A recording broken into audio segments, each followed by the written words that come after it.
Yuji est un orphelin triste qui s'entraîne pour devenir un sniper de rang S et passe sa vie à faire le sale boulot du FBI. Mais après en avoir assez de tirer sur des criminels à 360 degrés, il prend sa retraite anticipée et rejoint une école de filles en tant qu'étudiant ordinaire, pour se retrouver entouré de filles bizarres qui rendent sa vie encore plus chaotique. Tout commence avec Yuji emmené dans un poste de police, où il reste calmement assis face aux questions stupides d'un officier. Malgré l'atmosphère sérieuse, Yuji se moque de l'officier et déclare avec désinvolture qu'il est juste un étudiant. Après avoir confirmé son identité, la police le libère et il est accueilli par une jeune femme portant des lunettes qui est aussi bête qu'elle en a l'air et est censée l'emmener à sa nouvelle école. Alors qu'elle conduit, elle panique soudainement en voyant un pistolet dans les bagages de Yuji. Dans sa panique, elle lâche le volant et manque de percuter un camion Kun. Mais Yuji prend rapidement le contrôle de la situation et les sauve tous les deux en dirigeant la voiture hors de danger. Finalement, les deux arrivent à leur destination, l'académie Nihama, qui ressemble à une école normale et paisible de l'extérieur. À l'intérieur, la femme se présente comme Chizuru, la directrice de l'école. Yuji est un peu confus parce que l'école a moins d'élèves que vos chances d'avoir une copine et Chizuru explique calmement qu'en l'incluant, il n'y a que 6 élèves qui ont été assez fous pour s'inscrire ici. Il se demande alors pourquoi elle continue de l'appeler une école normale alors qu'il y a même une caméra surveillant l'entrée. Mais Chizuru insiste sur le fait que c'est, en fait, juste une école ordinaire. Chizuru conduit ensuite Yuji au dortoir des étudiants, où une fille apparaît soudainement derrière Yuji et le fixe avec suspicion, demandant s'il est un étudiant transféré ou juste un rôdeur.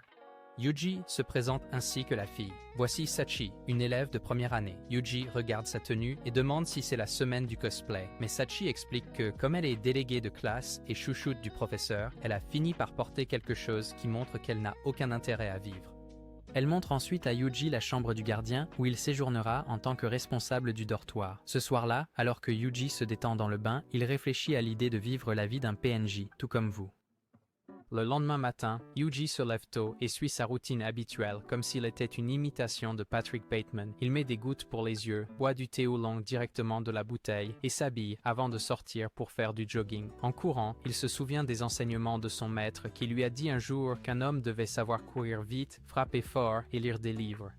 Après son jogging, il prend une douche et mange un petit déjeuner simple de céréales et de lait. Une fois en uniforme d'étudiant, il sort et assiste à une dispute entre une fille aux cheveux roux et une petite fille pour une brosse à cheveux. Yuji salue la fille aux cheveux roux, qui se présente comme Amane. Amane encourage la fille timide à dire bonjour aussi.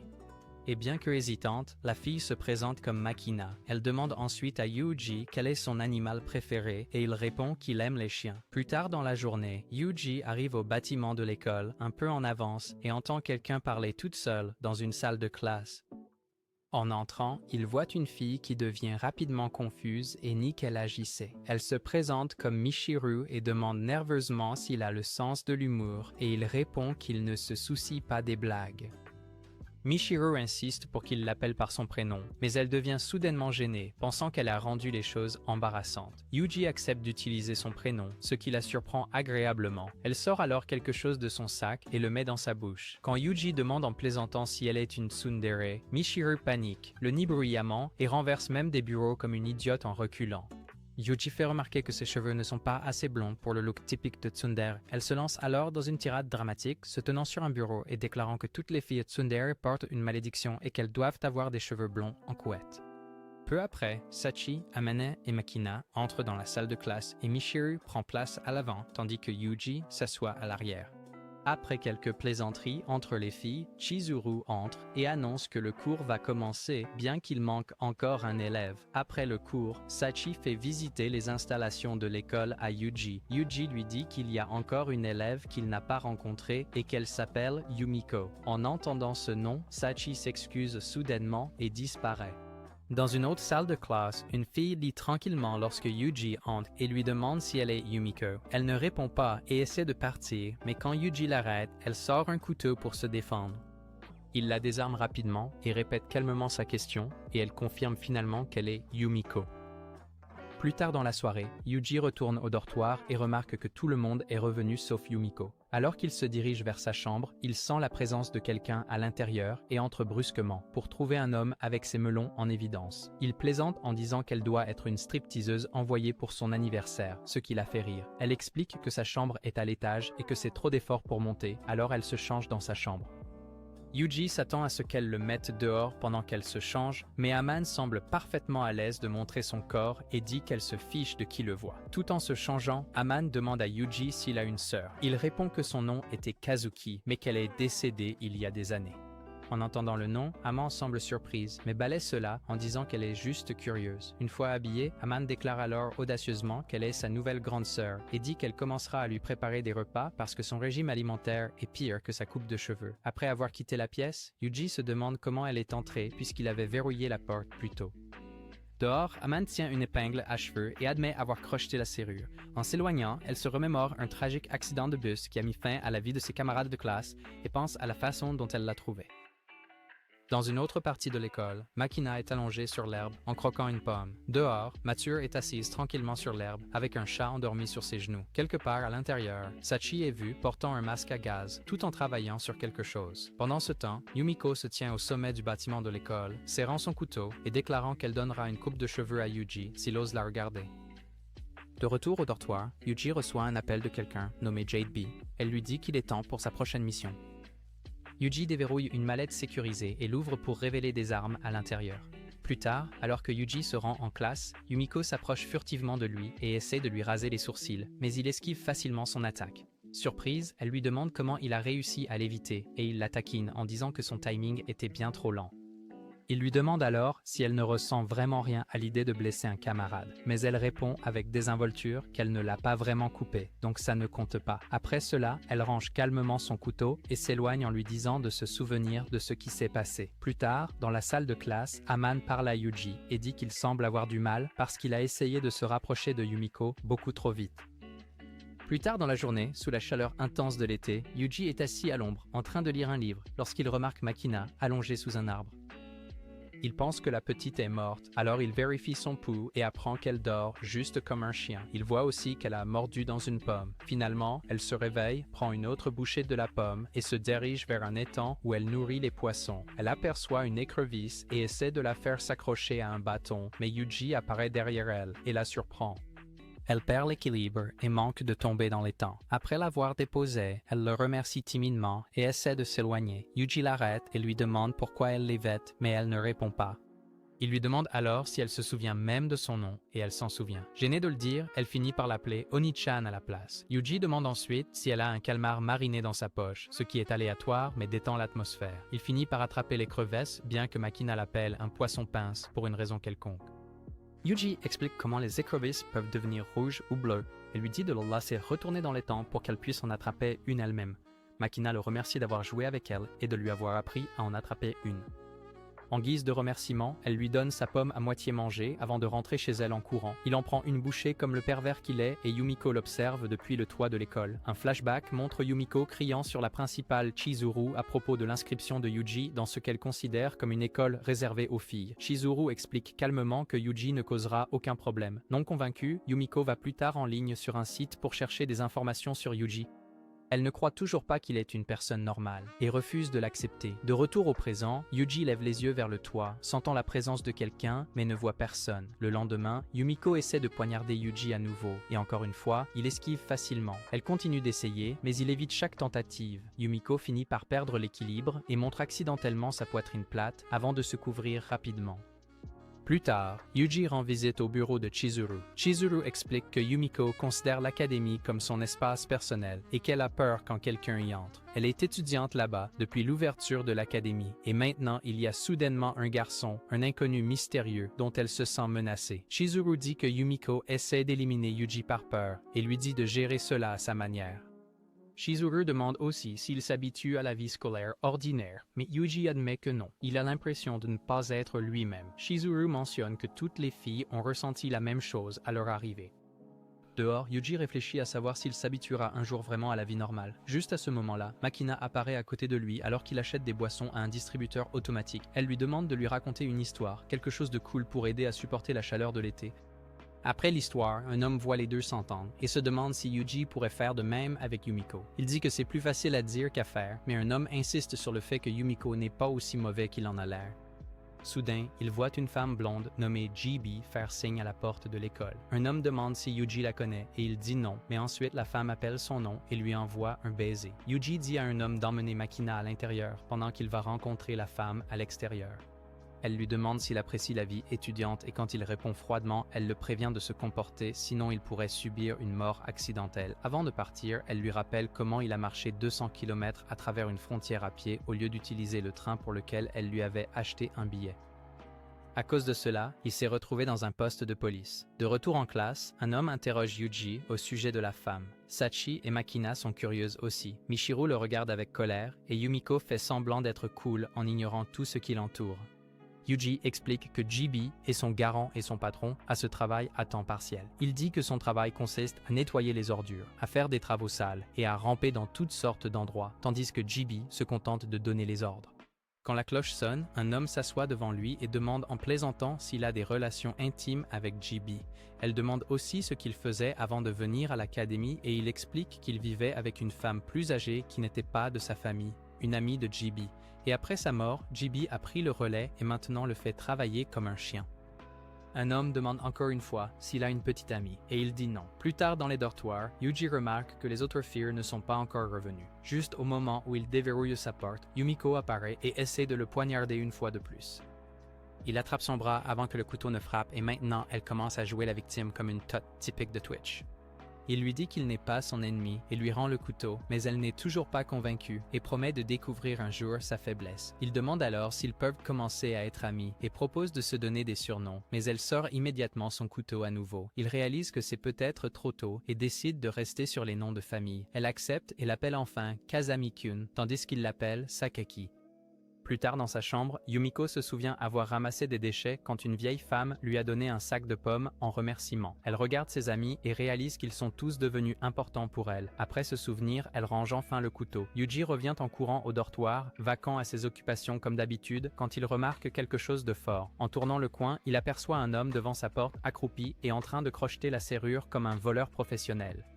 Confus, il se cache rapidement derrière le mur pour voir ce qu'elle fait. Elle déverrouille la porte et entre discrètement pour découvrir qu'il est complètement vide. En fait, elle allait lui donner un baiser pour le réveiller. Au lieu de partir après avoir trouvé le lit vide, elle prend une de ses chemises et commence à la renifler comme si c'était un parfum.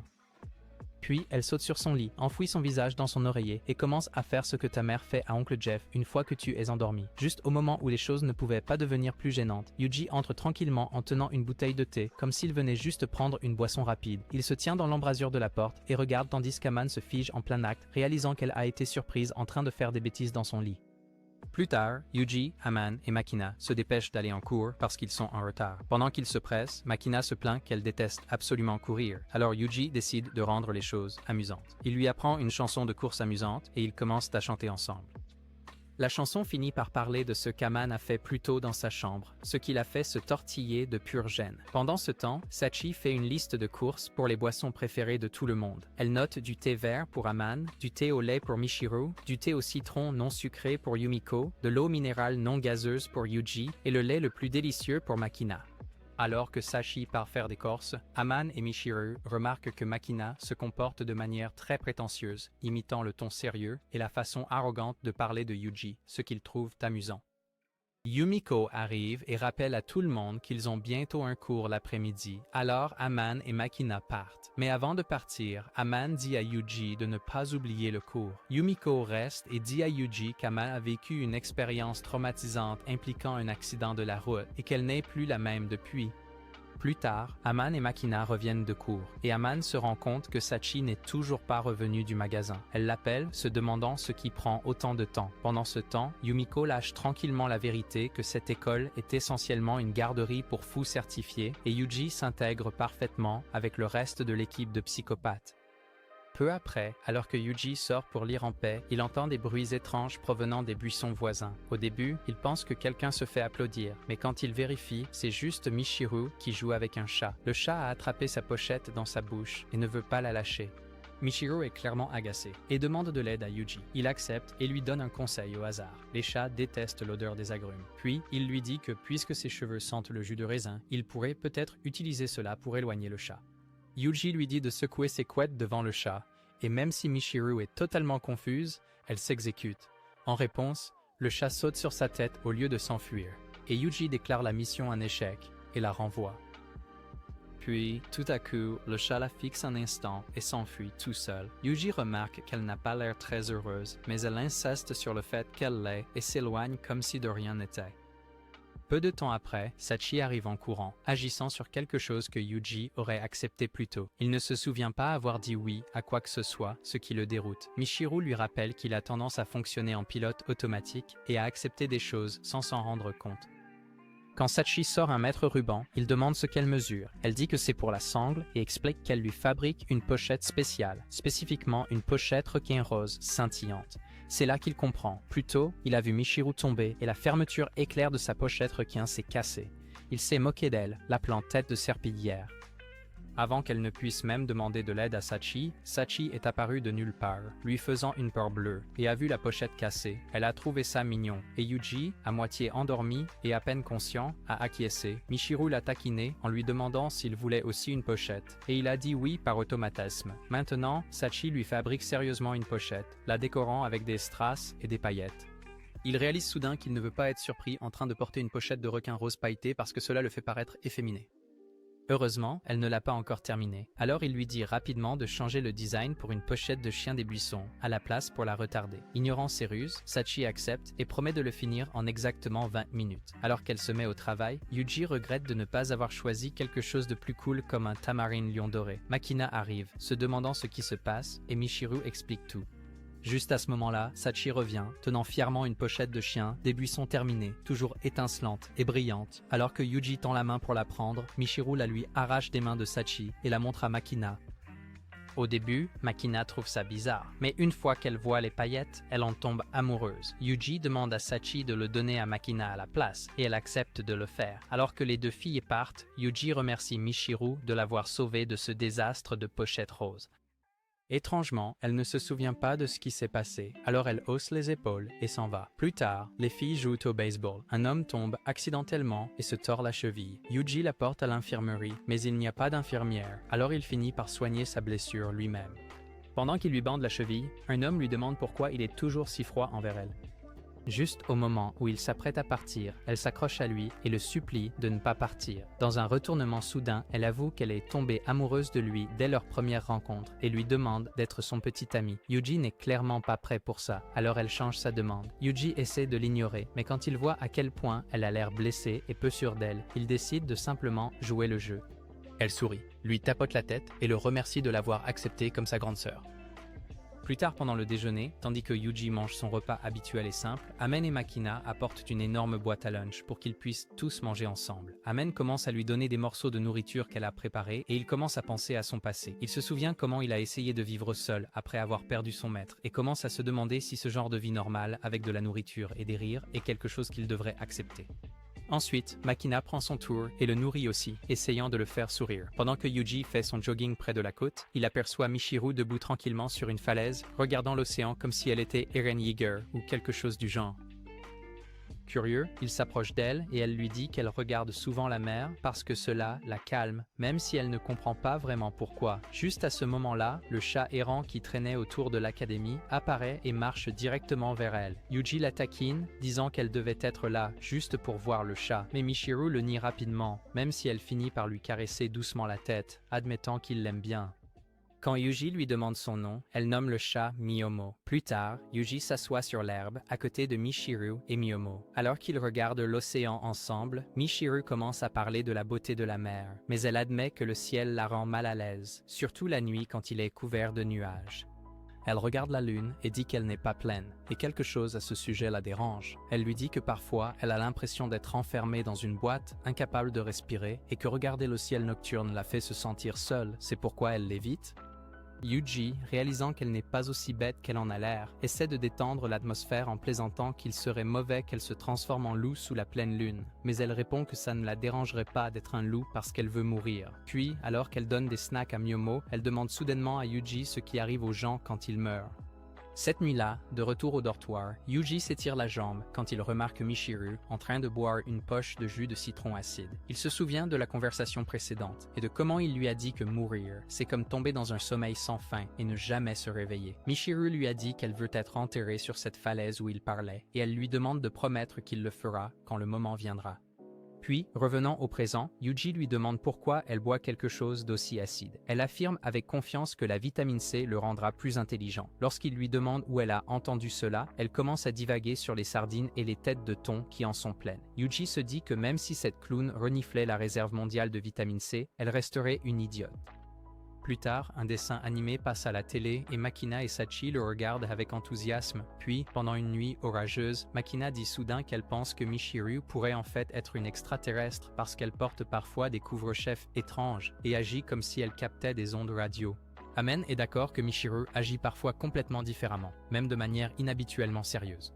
Makina propose une théorie effrayante selon laquelle Michiru fait semblant d'être stupide pour cacher sa vraie nature. Et quand son déguisement tombera enfin, un démon surgira et dévorera tout le monde. Alors que tout le monde retourne dans sa chambre, Yuji se dirige aussi vers la sienne, mais soudainement, le courant s'éteint et ils entendent tous un cri venant de l'étage.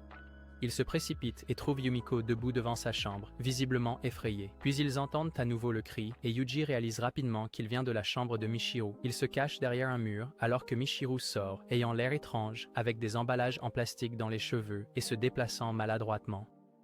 Une fois qu'elle s'éloigne, Yuji retourne dans leur chambre. Lorsque les lumières se rallument, il se retourne et voit Michiru immobile avec des larmes sur le visage. Sachi, nettoyant le couloir avec une serpillière, lui dit que Michiru faisait de la danse interprétative tout en laissant échapper un liquide étrange. Quand Yuji le touche et le sent, il réalise que ce n'est que de l'eau de Javel.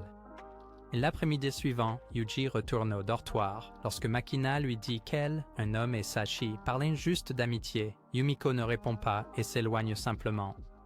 Ensuite, un homme pose la même question à Michiru, mais elle donne son sac à Sachi et part sans dire grand-chose. Yuji décide d'aller la chercher et finit par la repérer assise près de la fontaine du jardin, visiblement pas en forme. Quand il essaie de l'aider à retourner au dortoir, elle refuse et s'en va. Il cherche à nouveau et la trouve sur la falaise d'avant. Michiru lui dit qu'elle n'aime pas le vent, mais commence ensuite à se parler à la troisième personne. Yuji est confus par ce qu'elle veut dire, mais avant qu'il ne puisse poser plus de questions, elle se retourne et il remarque que ses yeux ont changé de couleur. Elle semble calme, presque comme une personne différente, juste assise là à caresser Miyomori. Yuji ressent quelque chose d'étrange et lui demande qui elle est vraiment, disant qu'elle ne ressemble pas à la Michiru qu'il connaît. La Michiru aux yeux verts lui demande ce qu'il ferait s'il s'endormait en croyant qu'il ne se réveillerait jamais, mais qu'il le faisait. Puis elle passe à la question de savoir pourquoi les gens sont si désespérés de rester en vie, et Yuji répond que la vie a toujours un coût. Alors qu'il se prépare à retourner au dortoir, Miyomel s'enfuit et Michiru lui demande soudain s'il a déjà embrassé quelqu'un. Lorsqu'il dit oui, elle se penche et l'embrasse juste pour savoir ce que ça fait, mais ensuite elle admet qu'elle ne comprend toujours pas. Elle dit qu'elle le verra plus tard et ses yeux redeviennent bleus.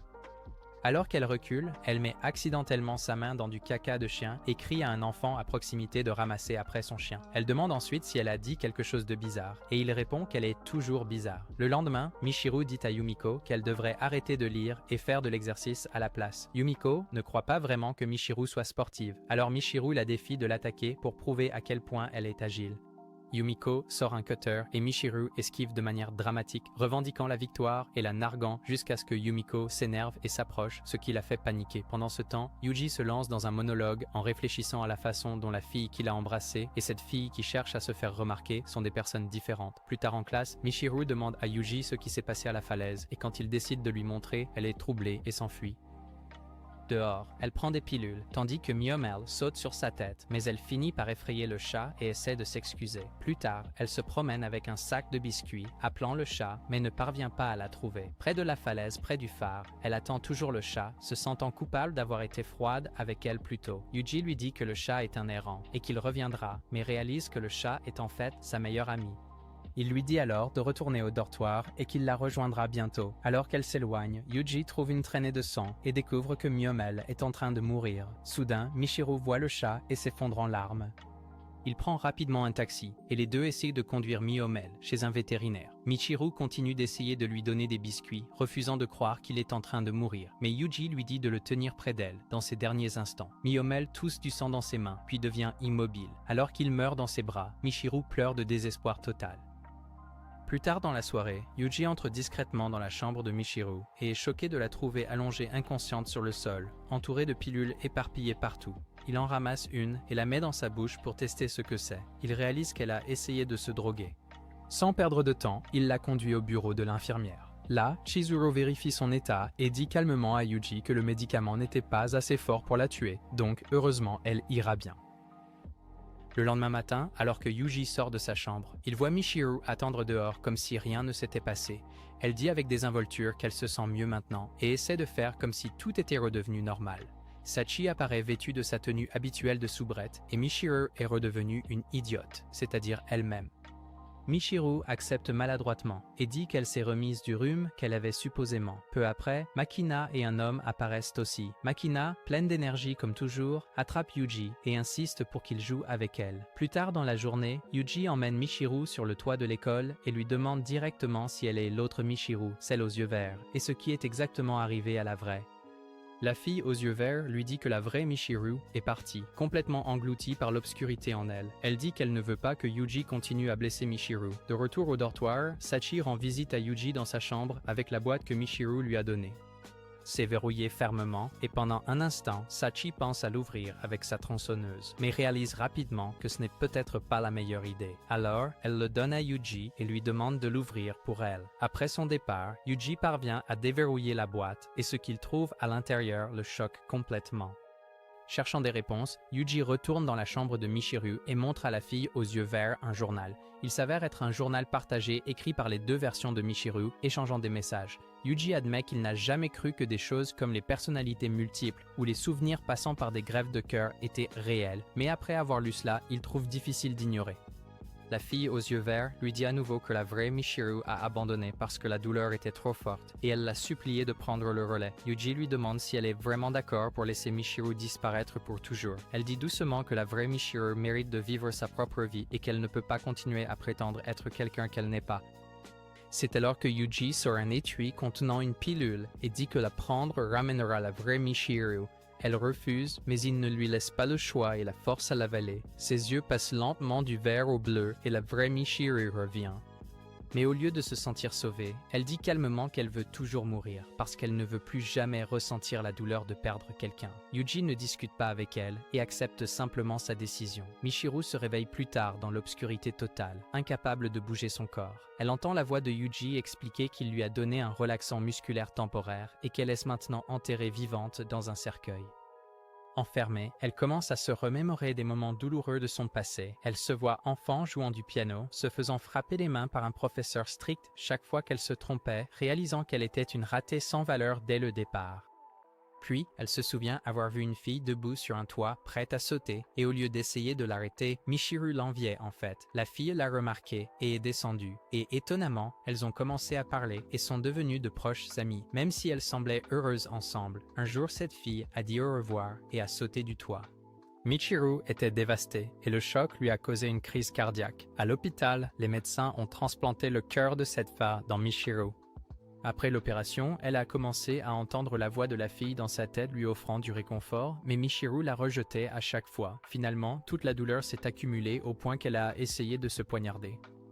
Maintenant piégée dans le cercueil, Michiru pleure, tremble de peur et se mouille même en suppliant Yuji de l'aider. Elle voit alors le fantôme de Miyomo et une vision de son amie lui demandant si elle veut vraiment abandonner la vie. Un autre souvenir apparaît montrant Michiru pendant sa rééducation, marchant de côté, comme ta mère, après qu'elle ait fait la fête au club.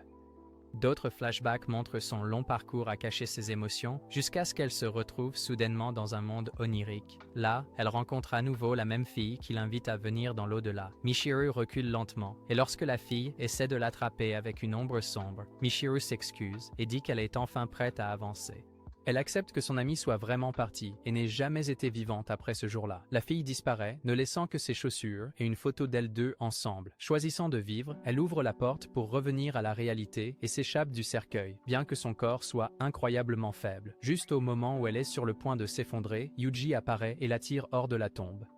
Il lui dit qu'il a attendu 3 jours qu'elle sorte, refusant de manger pendant tout ce temps. Alors qu'il rentre chez eux, Mature le serre soudainement dans ses bras et le remercie de lui avoir fait réaliser qu'elle veut encore vivre. Alors que la pluie s'arrête et que le soleil commence à se lever, Yuji révèle que la pilule qu'il lui a donnée n'était qu'un bonbon. Plus tard, Yuji emmène Mature en Amérique pour visiter la maison de la fille dont le cœur bat maintenant en elle. Lorsqu'ils arrivent, l'autre Mature reprend brièvement le contrôle et s'approche de la maison. Elle voit la mère de la fille à travers la fenêtre, mais au lieu de frapper, elle reste simplement là, silencieuse. Pendant ce temps, Yuji reçoit un appel de GB qui lui dit qu'elle a dû travailler dur en coulisses pour rendre cette visite possible. L'autre Mature revient vers Yuji les larmes aux yeux et le serre fort dans ses bras, le remerciant, lui et la vraie Mature, pour tout ce qu'ils ont fait. Yuji réfléchit que même si l'autre Mature a presque disparu, elle apparaît encore de temps en temps, toujours aussi farfelue. Dehors, Yuji voit la vraie Mature à la tombe de Miyomo, souriant doucement. Au bureau, GB dit à Michiaki, le chef de la famille Sakeki, que la santé mentale de Yumiko est stable. Michiaki dit qu'il veut que Yumiko prenne sa place dans le groupe Toen Railway et qu'il est prêt à la forcer si elle refuse, même si cela signifie envoyer ses hommes après elle. Il s'attend également à ce que Yuji l'aide à la convaincre de revenir à la maison, mais GB dit qu'elle a un plan de secours au cas où Michiaki mettrait réellement ce plan à exécution. Pendant ce temps, de retour au dortoir, Yuji et les filles passent du temps à jouer à un jeu de société. Pendant qu'ils jouent, Yuji remarque que Yumiko quitte le dortoir, alors il arrête de jouer et la suit discrètement. Dehors, Yumiko voit Yuji la suivre et s'énerve. Avant de venir ici, GB a dit à Yuji que son travail est de protéger Yumiko et qu'il est censé devenir un punching ball si les hommes de son père attaquent, juste pour que les choses se passent bien. Yumiko finit par s'asseoir pour dessiner quelque chose et Yuji complimente son travail, mais elle ne semble pas satisfaite de cela. Elle lui dit qu'elle préfère dessiner sans clowns autour, mais quand Yuji dit que cela la rend un peu attirante, elle s'irrite.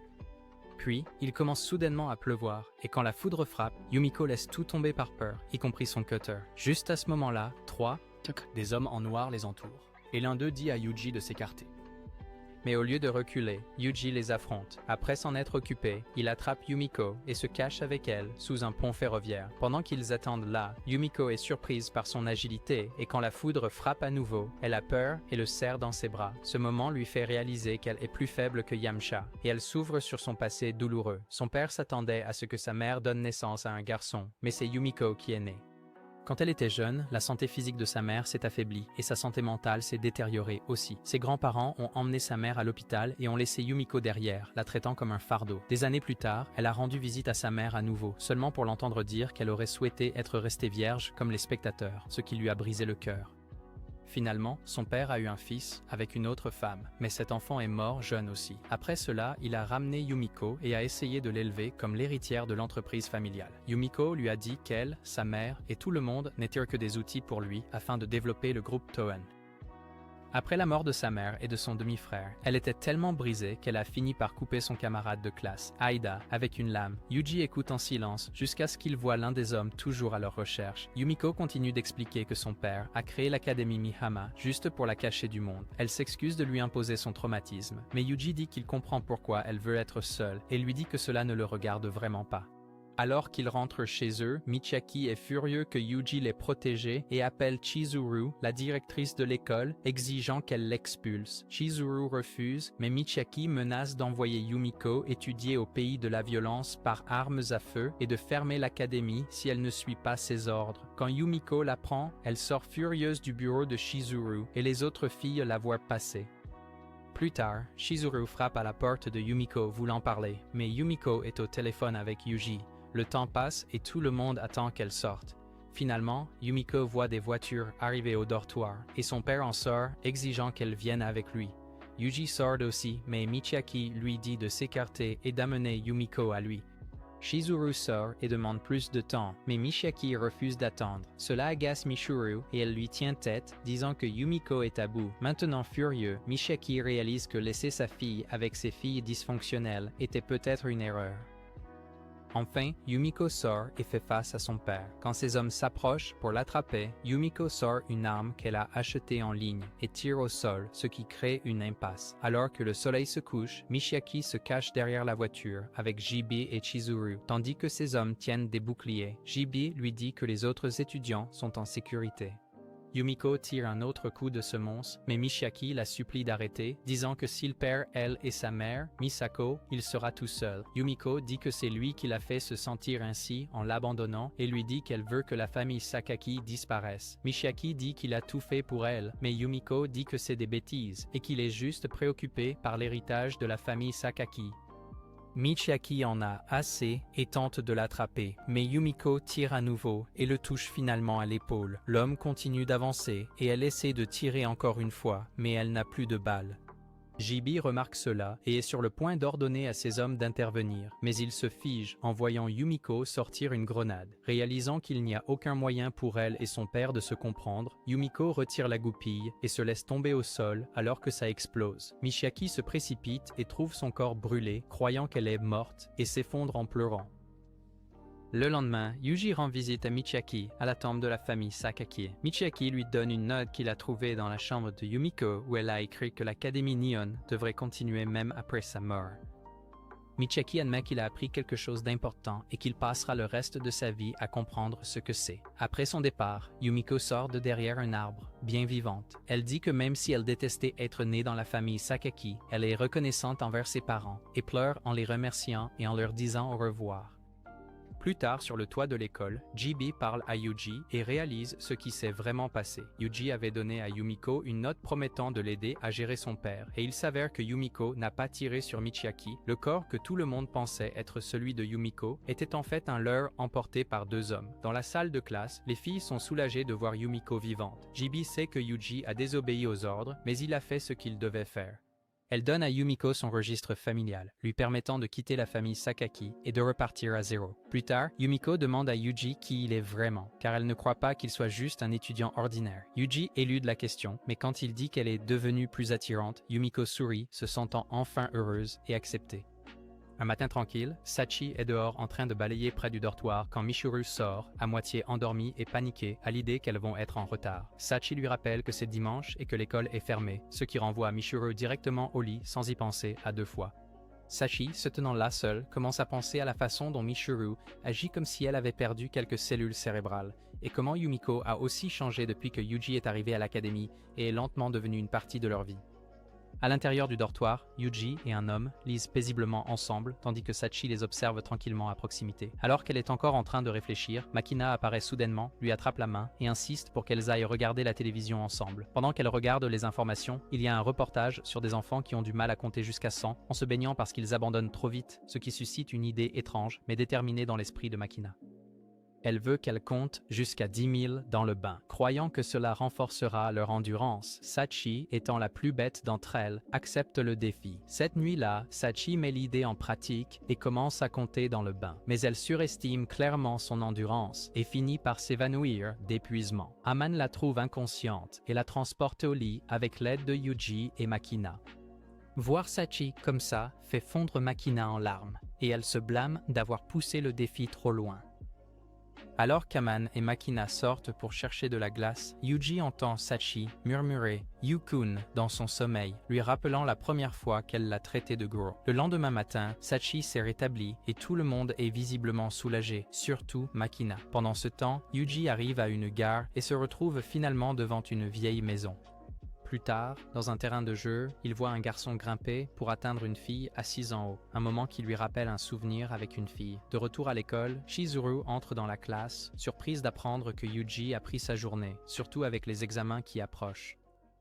Plus tard, les filles sont assises quand Michiru suggère en plaisantant que Sachi devrait se débarrasser des tests. Aman la réprimande rapidement pour avoir dit quelque chose d'aussi ridicule, mais à la surprise générale, Sachi hoche la tête et dit qu'elle va le faire, laissant tout le monde stupéfait et incertain de son sérieux.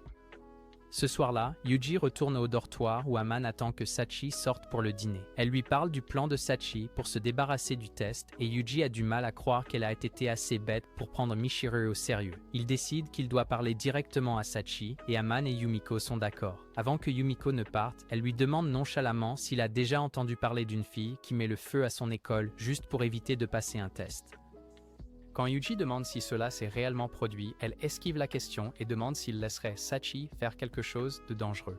Yuji la rassure en disant qu'il ne laissera rien arriver à elle ou à quiconque. Et quand il l'appelle par son vrai nom, Yumiko commence à s'humidifier un peu.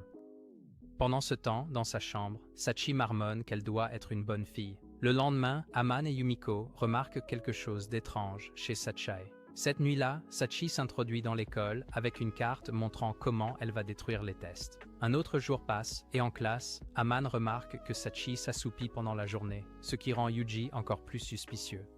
Cette nuit-là, Sachi travaille encore sur son plan. Le lendemain, à la fin du cours, Chizuru demande aux autres de rappeler à Sachi que le test est demain puisqu'elle a été absente. Michiru est déçu que Sachi n'ait pas encore arrêté le test et les autres filles commencent à remarquer à quel point Sachi est épuisée. Alors qu'une autre nuit tombe, Sachi entre à nouveau dans l'école, mais cette fois, elle apporte des réservoirs, de l'essence et même de la dynamite. Elle règle les minuteries pour faire exploser l'école, pensant qu'elle va enfin se débarrasser du test. Juste à ce moment-là, les autres filles entrent, surprenant Sachi. Elle essaie d'arrêter le compte à rebours en appuyant sur un interrupteur caché derrière son dos, mais les minuteries continuent de tourner et elle commence à paniquer, suppliant les filles de partir immédiatement. Michiru est sur le point d'ouvrir un bureau qui cache de la dynamite et Sachi essaie désespérément de la distraire. Les choses prennent une tournure lorsque Michiru manque de tomber et frappe accidentellement le tableau, ce qui fait tomber la poussière et révèle la dynamite cachée. Sachi se jette dessus pour la cacher, criant aux filles de courir, mais les bombes n'explosent pas. À ce moment-là, Yuji entre, révélant calmement qu'il connaissait tout le plan de Sachi et s'attendait à ce que les autres soient là aussi. Alors que les filles retournent au dortoir, Yuji et Sachi restent pour nettoyer.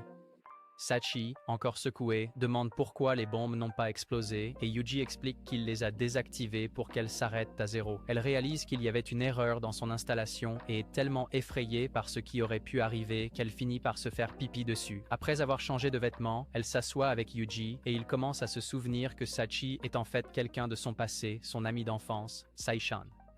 Sachi révèle que sa famille dirigeait autrefois l'usine Komin Iron Works et qu'elle avait fièrement montré à ses parents un score parfait à un test. Il jouait souvent, mais il a soudainement cessé de venir. Pour son 10e anniversaire, ses parents lui avaient promis de prendre un jour de congé rien que pour elle. Mais Sachi, encore bouleversée d'avoir été ignorée si longtemps, leur a crié dessus et s'est enfuie. Au parc, elle regretta ses mots et voulut revenir. Et juste au moment où elle vit ses parents la chercher, ils furent percutés par une voiture, juste devant elle. Sa mère survécut mais tomba dans le coma, tandis que son père mourut. Se blâmant pour leurs conditions, Sachi décida qu'elle devait toujours être une bonne fille. Yuji lui dit qu'il se souvient qu'il voulait se jeter à l'époque. Il lui rappelle que même les souhaits égoïstes peuvent être une bonne chose et qu'elle mérite d'être elle-même. Il lui tapote doucement la tête, fière de son parcours, et elle commence à pleurer, submergée par l'émotion. Plus tard, Yuji prend toutes les bombes et les fait exploser à l'extérieur de l'école pour effacer les preuves. L'explosion ressemble à des feux d'artifice et quand les filles la voient depuis le dortoir, elles trouvent cela magnifique. Le lendemain, Yuji amène Sachi dans l'ancien bâtiment de Komin Iron Works. À l'intérieur, Sachi trouve un message sur le mur « Joyeux anniversaire, Sachi », entouré de photos d'elle. Il y a une lettre de sa mère disant qu'elle et son mari ont toujours voulu que Sachi sourie pour toujours et qu'ils lui ont donné le nom Sachi parce que cela signifie bonheur. Sachi fond en larmes, submergée de gratitude. Plus tard, elle rend visite à sa mère à l'hôpital, qui est toujours dans le coma. Sur le chemin du retour, Sachi demande à Yuji de la serrer dans ses bras pendant juste 1 minute et il le fait. Un jour, Yuji est complètement pris au dépourvu lorsqu'il reçoit un email de Makina sorti de nulle part disant qu'elle a décidé de le promouvoir de grand frère à papa et, à sa surprise, elle est 100% sérieuse à ce sujet. Plus tard, de retour au dortoir, Yuji rassemble les filles et leur dit qu'il a accepté de devenir le père de Makina, ce qui laisse immédiatement tout le monde confus et incertain de la façon de réagir. Il promet à Makina qu'il fera tout ce qu'il peut pour la protéger et l'aider à devenir une femme forte et respectable. Plus tard, Yuji appelle Jibi pour partager sa grande nouvelle et, tout comme les filles, Jibi réagit avec un total incrédulité quand il lui annonce. Puis il lâche une autre bombe. Makina lui a en fait offert 70 milliards de yens pour qu'il prenne le rôle de son père, disant que c'était toute son allocation de vie. Et même si Yuji ne l'a évidemment pas pris au sérieux, il a gardé le chèque, comprenant à quel point ce geste était important pour elle. Après cela, JB commence à enquêter sur les antécédents de Makina et découvre que sa famille est une puissante dynastie politique profondément impliquée dans les affaires intérieures et étrangères. JB révèle également que Makina est la fille aînée de la famille Arisu et que son père Masataka était comptable pour le ministère de la Défense avant d'être éliminé pour le développement de son personnage. Yuji demande à JB de rassembler tous les documents qu'elle peut trouver sur la famille Arisu et de les lui envoyer, ce à quoi elle accepte juste avant de terminer l'appel. À ce moment-là, Makina réapparaît, lui donne un coup de tête et tombe sur lui. Si cela n'était pas assez surprenant, elle l'embrasse même sur les lèvres. À ce moment-là, un homme entre en tenant des sandwichs et souhaite que Yuji joue plutôt avec ses onkadonka. Plus tard, dans le bureau de Chizuru, elle remet à Yuji un tas de dossiers sur la famille Arisu. Elle lui dit que les chefs actuels de la famille sont la grand-mère et la mère de Makina, et que le père de Makina s'est marié dans la famille. Apparemment, son père a volé des registres secrets aux Arisu et a essayé de les signaler au cabinet du renseignement, mais il est mort peu après dans un accident. À peu près à la même époque, Makina a été kidnappée et après l'incident, elle a développé de graves problèmes de santé mentale. À cause de cela, elle a été déchue de sa position d'héritière et remplacée par sa sœur cadette. En entendant cela, Yuji admet qu'il a toujours pensé que Makina était enfant unique. Plus tard, pendant que les filles sont dehors en train de planter des choses, Makina demande à Yuji où il était et il dit qu'il devait parler avec Michiru. Alors que le semestre se termine et que les filles se préparent pour les vacances d'été, Yuji dit à Makina qu'elle doit commencer chaque matin par une course, faire ses devoirs après le petit déjeuner et commencer l'entraînement pratique. Peu après, leur entraînement commence et alors que Makina essaie de le frapper, Yuji esquive et bloque facilement ses mouvements. Elle tente de l'attraper, mais il la met à terre avec une clé de jambe. Plus tard, Yuji lui apprend à utiliser un fusil de sniper, et même si elle rate le premier tir, elle réussit le deuxième. Juste à ce moment-là, Yumiko entre et Yuji s'énerve, lui criant dessus pour être entré dans la zone de tir sans remarquer le drapeau rouge sur l'arbre, puis il se rend compte qu'il a utilisé son ordinateur pour commander le fusil de sniper. Il lui demande si elle veut essayer, mais elle refuse, disant qu'elle préfère jouer aux échecs. À la gare, un homme s'apprête à partir en voyage et Makina crie bruyamment « Banzai » pour célébrer. Plus tard, Makina demande à Yuji s'il prévoit de rentrer chez lui, mais il dit qu'il est aussi sans abri qu'il en a l'air et qu'il prévoit de visiter une tombe à Yamanashi. Makina insiste pour l'accompagner. Pendant le trajet en train, Yuji explique que son maître, Asako, l'a élevé après la mort de sa famille et l'a même emmené en Amérique. Une fois arrivé à son ancienne maison, Makina regarde autour et voit que tout est encore là, y compris une photo du jeune Yuji avec JB et Asako. Plus tard, il visite la tombe d'Asako, où Makina remercie silencieusement Asako d'avoir élevé Yuji. Cette nuit-là, pendant que Makina dort, Yuji appelle Sachi et lui dit qu'ils passeront la nuit au chalet. Il essaye aussi d'appeler JB, mais elle ne répond pas, alors il laisse un message. Le lendemain, pendant qu'elle fait des courses, Makina aperçoit soudainement sa jeune sœur, Serena, celle qu'il a remplacée en tant qu'héritière de la famille. Makina se souvient que, malgré le fait d'appeler Serena sa sœur, elle ne savait presque rien sur leur père avant d'être kidnappée. Elle passe devant Serena sans être remarquée, mais quelques instants plus tard, Serena monte dans une voiture et elle explose. De retour au dortoir, Sachi dit à Yuji que Yumiko et Michiru ont aidé à amener Makina dans sa chambre. Yumiko mentionne que l'attaque visait Serena et que Yuji devrait contacter la famille Arisu. Yuji se souvient du moment où il est devenu le père de Makina et a promis de la protéger quoi qu'il arrive. Juste à ce moment-là, Makina se réveille et demande des nouvelles de Serena. Yuji lui dit que Serena a survécu, mais qu'elle est dans un état critique. Il lui promet à nouveau qu'il ne la quittera pas et Makina pleure de soulagement. Ensuite, Yuji reçoit enfin des nouvelles de JB qui le convoque au quartier général.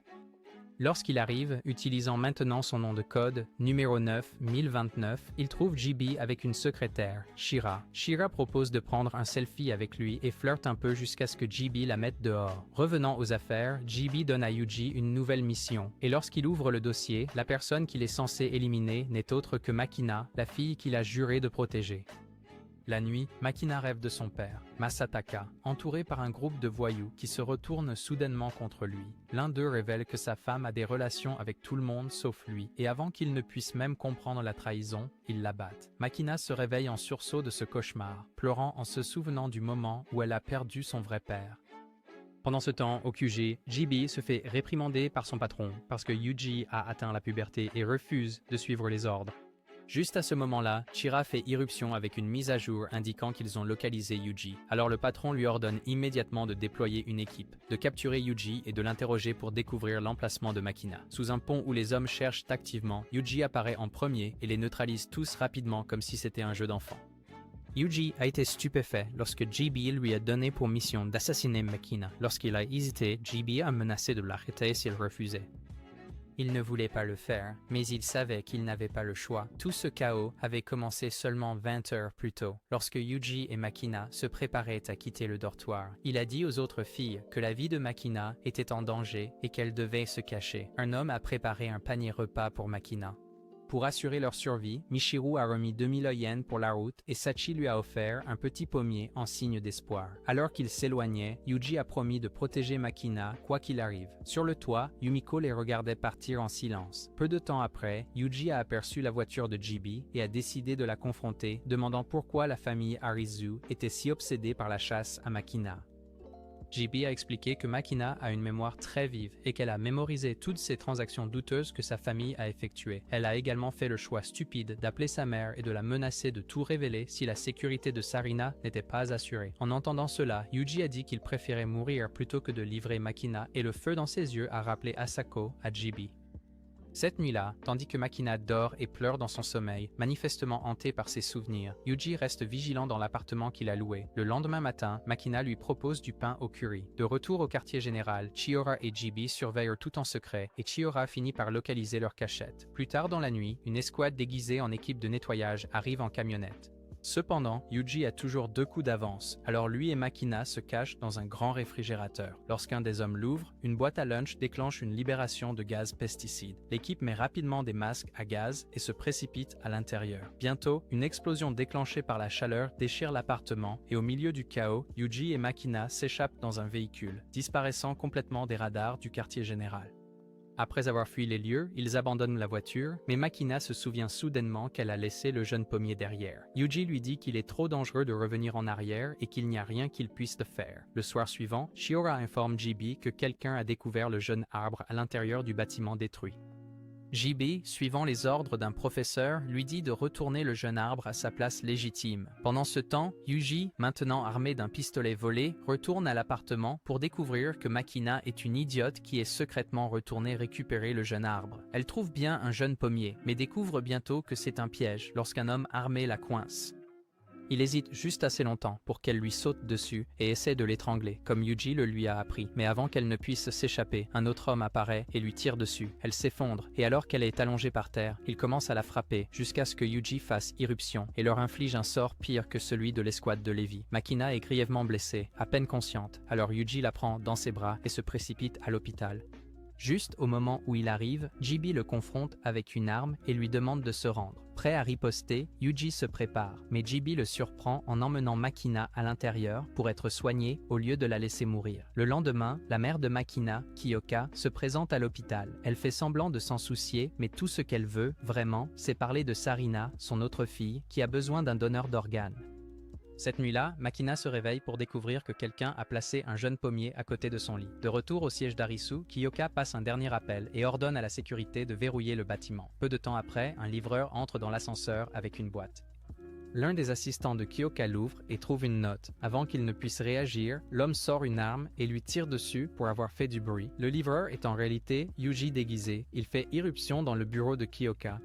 Yuji lève son arme et la tue. Le lendemain, les gros titres rapportent qu'un homme non identifié a assassiné Kiyoka et Yuji réalise que JB a secrètement aidé à faire tomber toutes les charges contre lui. Une fois que Makina est sortie de l'hôpital, elle voit Yuji l'attendre. Même Chiora, observant de loin, admire la détermination inébranlable de Yuji. Quand les deux retournent à l'école, les autres filles les accueillent avec de grands sourires et des câlins chaleureux. JB arrive en voiture pour déposer Yuji à l'école, mais juste avant qu'il ne descende, elle se penche soudainement et l'embrasse sur la joue. En sortant de la voiture, il tombe sur Sachi, qui a vu le baiser et suppose qu'il contribue à la population mondiale. Jeannée, elle s'exclame rapidement qu'elle n'a rien vu et essaie de faire comme si de rien n'était, mais Yuji sait qu'elle a tout vu. Il essaie d'expliquer que c'était juste un malentendu, rien de sérieux, mais Sachi commence étrangement à paniquer et dit que ce sont juste 2 adultes qui s'amusent. Plus tard, quand Yuji revient dans sa chambre, un homme est déjà là à l'attendre, repassant ses vêtements comme une bonne ménagère. Pendant qu'elle commence à préparer le dîner, elle explique pourquoi elle est si directe, disant que c'était le coup de foudre. Après sa douche, Yuji sort et trouve qu'Aman a fini de préparer le dîner. Mais les choses prennent une tournure soudaine lorsqu'elle reçoit un message sur son téléphone de Sachi. Apparemment, Sachi a pris une photo de JB embrassant Yuji et l'a envoyée à Aman. Maintenant, Aman est un peu agacé et commence à l'interroger à ce sujet, pensant qu'il y a peut-être plus que ça. Yuji explique que JB est en fait son patron et qu'elle le taquinait simplement. Mais Aman commence à le taquiner en retour, demandant s'il veut qu'elle soit jalouse. Cela met Yuji vraiment mal à l'aise, mais Aman continue et dit qu'elle lui pardonnera s'il l'embrasse. Alors, sans rien dire, Yuji se lève, la prend et l'embrasse sur les lèvres. Aman est complètement choqué, surtout parce qu'il s'avère que c'était son premier baiser. Et Yuji dit qu'elle peut être sa petite amie, mais si quelque chose lui arrive, comme s'il disparaît ou meurt, elle n'a pas le droit de pleurer. Elle accepte l'accord, mais elle veut savoir s'il l'aime vraiment. Yuji dit oui, et cette réponse la rend si heureuse que lorsque Yuji va l'aider à se lever, il lui tapote la tête parce qu'elle tremble. Elle répète que c'était le coup de foudre. Mais ensuite, son humeur change complètement et elle commence soudainement à pleurer. Aman lui lâche alors une bombe, révélant qu'elle est déjà partie en voyage avec sa sœur, Kazuki.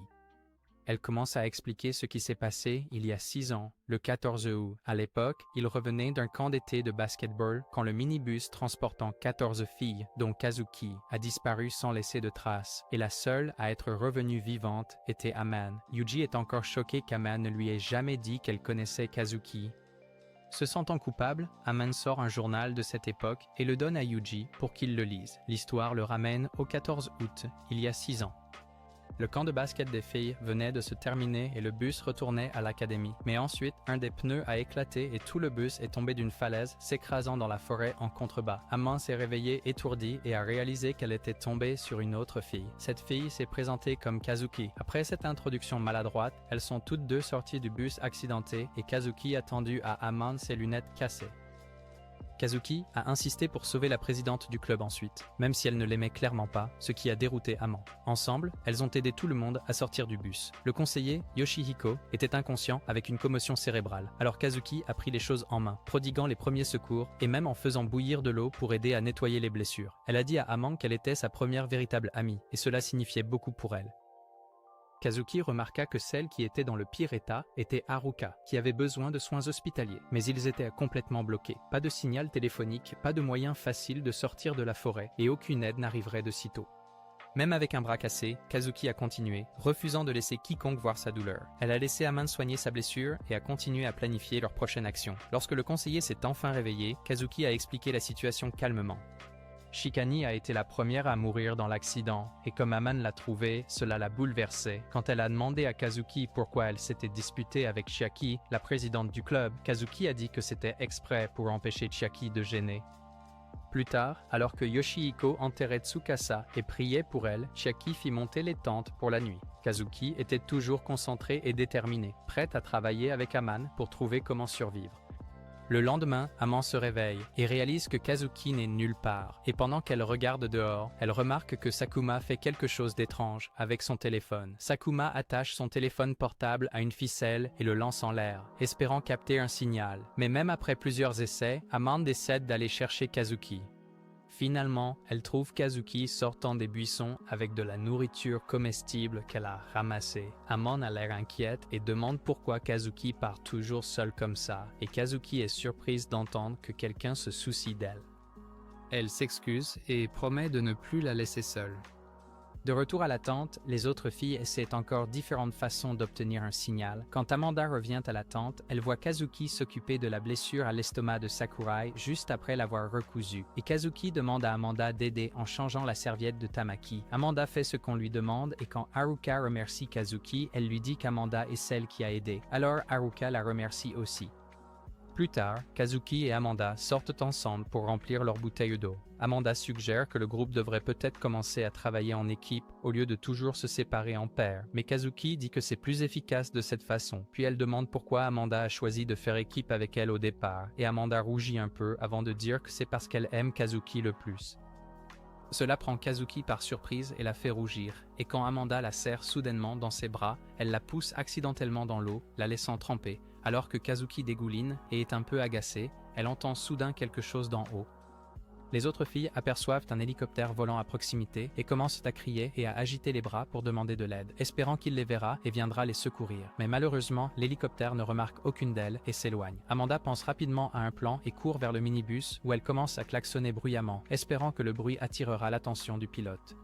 Tout le monde retient son souffle, espérant que cela a fonctionné. L'hélicoptère ne revient jamais et leur meilleure chance d'être secourus disparaît ainsi. Cette nuit-là, les filles s'endorment tranquillement dans leur tente, se sentant vaincues. Le lendemain matin, un total de 3 filles sont mortes et leurs corps ont déjà commencé à se décomposer sous la chaleur. Le reste des filles, à l'exception de Kazuki, est horrifié et écœuré.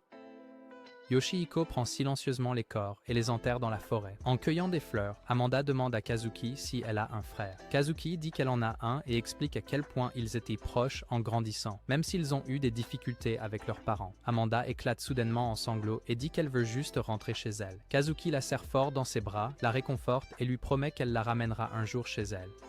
Le 4e jour, la nourriture commence à manquer et les filles commencent à rationner. Le 5e jour, il pleut sans arrêt toute la journée. Le 6e jour, Ritsu est stressé après avoir compté les carottes restantes et réalise qu'il en manque une. Amanda et Kazuki viennent voir Chiaki, mais ne trouvent que Ritsu seul, paniqué à cause de la carotte manquante. Elle a peur que Chiaki soit en colère, mais Kazuki coupe les carottes en morceaux et les réarrange pour donner l'impression qu'il y en a encore assez. Ritsu est émerveillé par sa solution et la remercie. Le 7e jour, Amanda entre dans la tente et voit Chiaki crier sur Haruka juste parce qu'elle ne voulait pas la laisser la nourrir. Kazuki intervient, réprimande Chiaki et Chiaki sort en colère. Kazuki demande à Amanda si elle a trouvé des herbes médicinales et elle répond que oui. Après avoir soigné Sakurai, elle essaie ensuite de comprendre pourquoi Haruka ne veut pas manger et tente de dézipper son sac de couchage, mais Haruka lui crie de ne pas le faire. Kazuki soupçonne quelque chose d'anormal et demande à Amanda de faire bouillir de l'eau. En sortant, Amanda réalise que Haruka s'était mouillée et le cachait, c'est pourquoi elle pleurait. Dehors, Amanda se demande ce qui se passe avec Kazuki, mais Kazuki apparaît et remarque une sangsue sur le cou d'Amanda. Elle aspire rapidement le sang pour arrêter le saignement, ce qui ressemble un peu à un baiser dans le cou. Le lendemain, en explorant à nouveau, Kazuki entend de quelqu'un que Yoshihiko prévoit de partir le jour suivant. Il pense avoir trouvé un chemin pour descendre la montagne. Kazuki dit à Amanda de ne pas s'inquiéter et que même s'il part, elle la protégera. Puis, de manière inattendue, Kazuki avoue qu'elle aime Amanda et Amanda reste sans voix. Le 9e jour, il pleut à nouveau et Yoshihiko part effectivement, emportant avec lui la moitié de leur nourriture. Les filles paniquent à propos de ce qui reste et Chiaki leur crie dessus avant de retourner à la tente. Kazuki est d'accord qu'ils ont besoin de plus de nourriture, alors tout le monde part chercher quelque chose de comestible. Le jour 10, il pleut encore et Kazuki se réveille pour trouver Amanda en train d'écrire dans son journal. Elle dit à Amanda de manger des escargots, et bien qu'Amanda en ait clairement assez, elle les mange quand même, après que Kazuki lui promette de l'eau chaude et du porridge ensuite. Plus tard, Kazuki vérifie la blessure de Sakuragi et voit que des asticots mangent sa chair. Pendant ce temps, Aman essaie de s'occuper de Haruka, mais l'entend murmurer qu'elle veut mourir. Aman l'essuie doucement et lui dit de ne pas abandonner. Le 11e jour, Ibuki commence à chanter à propos de la pluie et semble lentement perdre la tête, ce qui pousse Kanade à lui crier de se taire. Kanade dit à Aman que Komori a l'air vraiment faible, probablement parce qu'elle a partagé sa nourriture avec son chiot malade, Aleon. Kanade ajoute que tout le monde s'affaiblit et qu'ils mourront probablement tous si cela continue. 2 jours se sont écoulés depuis que Yoshihiko est parti et ils survivent grâce aux insectes et à l'eau sale. Aman mange un insecte et ressent une douleur à l'estomac ensuite. Le 12e jour, la pluie s'arrête, mais Aleon, le chien de Megumi, est mort. Kazuki suggère qu'il devrait manger le chien pour survivre. Les filles sont horrifiées, surtout Megumi, mais Chiaki est d'accord car elle meurt de faim. Et Ritsu perd. Elle ne peut pas le faire et dit que les yeux du chien la hantent. Kazuki s'approche et écrase la tête d'Aleon avec une pierre, puis commence à découper la viande elle-même. Tout le monde mange en silence, et bien que la nourriture les maintienne en vie, ils pleurent pendant le repas. Le 13e jour, tout continuait à empirer. Komori a fini par manger des fleurs vénéneuses et s'est effondré, tandis que l'esprit d'Ibuki se dégradait lentement par manque de vitamines. Sakuragi avait vraiment mauvaise mine, avec des signes évidents d'une infection sanguine. Aman tenait à peine le coup, prête à abandonner, mais Kazuki faisait de son mieux pour la maintenir. Le lendemain, alors que tout le monde mourait de faim, Kazuki a dit à Aman que le nom de son frère était Yuji, comme si elle essayait de partager une dernière partie personnelle d'elle-même. Juste à ce moment-là, sorti de nulle part, le professeur Yoshihiko est revenu de son voyage. Mais il ne fallait pas être un génie pour comprendre qu'il n'avait pas réussi à trouver un moyen de quitter la montagne. Cette nuit-là, Haruka est morte paisiblement, et comme toujours, Yoshihiko a emporté son corps dans la forêt pour l'enterrer. Amane sombrait de plus en plus dans le désespoir, et a même commencé à se demander si manger un cadavre était une option, mais elle avait trop peur de le dire à voix haute. Le jour 15, Sakuragi est morte de son infection, et Komori s'est complètement effondrée, murmurant des choses pour elle-même. Yoshihiko les emporta de nouveau dans la forêt pour un autre enterrement silencieux. Les choses prirent une tournure plus sombre lorsque Kanade commença à manger des asticots de sa propre blessure. Juste au moment où il semblait que tout le monde attendait de mourir, Cheki revint avec la bonne nouvelle que Yoshihiko avait attrapé un cerf dans la forêt. Tout le monde commença à manger, pleurant en le faisant, reconnaissant d'avoir enfin quelque chose dans l'estomac. Mais Kazuki a soudainement refusé de manger de la viande, et Amane, toujours fidèle à elle jusqu'à la fin, l'a rejointe en sautant le repas. Cette nuit-là, Kazuki a réveillé Amane et lui a montré que Yoshihiko et Chieki s'éclipsaient dans la forêt. Elle a dit à Amane qu'ils devaient s'échapper tout de suite, et même si Amane ne comprenait pas pourquoi cette nuit-là en particulier, Kazuki a insisté. Lorsqu'ils les ont suivis dans les bois, ils ont vu Yoshihiko administrer des injections à Chiaki, et à proximité se trouvaient les corps découpés de leurs amis morts. Amane a accidentellement marché sur une branche, et ils ont immédiatement commencé à les poursuivre. En courant, Amane a réalisé que la viande qu'ils avaient mangée provenait de Sakuragi. Horrifiés, ils ont continué à courir et ont même trébuché sur Sakuma. Quand le corps d'Amane a cédé et qu'elle s'est effondrée, Kazuki lui a donné un petit sac de provisions qu'elle avait caché secrètement et une lettre avec des instructions pour s'échapper de la montagne. Alors qu'Amane courait pour sauver sa vie, Kazuki restait en arrière pour retenir les autres. Les jours passèrent et Amane continua, se poussant en avant avec le sacrifice de Kazuki dans son cœur. Finalement, elle atteignit un champ de choux et sut qu'elle était enfin en sécurité. Mais au lieu de la joie, la culpabilité la frappa durement. Elle devait se racheter et c'est alors que Yuji apparut à l'académie. Se sentant redevable envers le frère de Kazuki, Amane a essayé de se comporter comme une grande sœur avec lui, mais plus ils passèrent de temps ensemble, plus ses sentiments grandissaient. Finalement, elle a réalisé qu'elle voulait monter dans son monster truck, mais la culpabilité est devenue trop forte et elle a tout avoué. Amane demande à Yuji de mettre fin à ses jours, mais il comprend sa douleur et refuse. Au lieu de cela, il lui dit de vivre pour lui. Et quand il lui demande de rester à ses côtés pour toujours, elle ressent enfin un peu de paix. Plus tard, Yuji mentionne que la tête de Kazuki n'a jamais été retrouvée, ce qui fait penser à Amane autour de la carotte que Kazuki avait utilisée pour cacher le fait que l'un d'eux manquait. Elle ouvre la vieille lettre et trouve un message lui disant de retourner au camp si elle échouait, où des rations d'urgence étaient cachées. Cela signifiait que Kazuki n'avait jamais prévu de s'échapper avec elle. Déterminés à découvrir la vérité, Amane et Yuji retournent à la montagne, seulement pour tomber sur un homme étrange nommé Sakashita, qui se dit être son fan. Yuji et Amane ignorent le type louche et se dirigent directement vers l'endroit mentionné dans la lettre de Kazuki. Après avoir creusé un peu, ils trouvent une boîte avec un couteau rouillé et une autre lettre adressée à Amane. Dans la lettre, Kazuki explique que la véritable raison pour laquelle tout le monde au camp est mort est qu'ils ont mangé la chair infectée de Iruka, ce qui a conduit à une épidémie.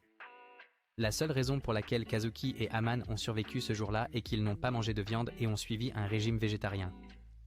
Kazuki dit à Amane que, puisqu'elle l'a aidé à l'époque, il y a une chose qu'elle veut en retour. Elle veut qu'Amane trouve son petit frère, Yuji, et s'occupe de lui. Elle appelle Yuji un lâche désespéré qui n'a rien pour lui sauf sa gentillesse, mais dit qu'elle l'aime beaucoup et ne veut pas le laisser seul quand il a le plus besoin de quelqu'un. Même s'il n'est pas clair si Kazuki est vivante ou morte, Amane sait avec certitude que la lettre vient d'elle. Après avoir rendu hommage au mémorial, Amane et Yuji retournent à leur camion, mais soudain, ils reçoivent tous deux des appels de Makina et Sachi. Il s'avère que le type louche d'avant est en ligne et il révèle qu'il est en fait le père de Chiaki. Il dit qu'il a pris le contrôle de l'école et veut faire payer Amane pour ce qui est arrivé à sa fille. Yuji appelle rapidement Julia et dit qu'ils ne peuvent pas faire intervenir la police car le père de Sakaki pourrait découvrir qu'elle est toujours en vie. L'équipe de Julia bloque alors toutes les routes et encercle l'école. Une fois sur place, Amane apprend enfin que Yuji travaille comme tueur à gages pour une organisation secrète. Julia dit qu'abattre le type est presque impossible à cet endroit, mais Yuji a un plan. Il montre une petite bouche d'aération dans l'urinoir de l'école et dit qu'il visera depuis un phare à 900 mètres. Pour s'assurer que la cible entre dans le bon urinoir, il utilise le code Morse pour parler à Makina, lui demandant de casser le bon. Michiru et Makina guident l'homme vers les toilettes, tandis que Sachi maintient un appel téléphonique en direct avec Yuji. Lorsqu'ils atteignent les toilettes, Michiru se cogne la tête contre l'urinoir correct et le casse.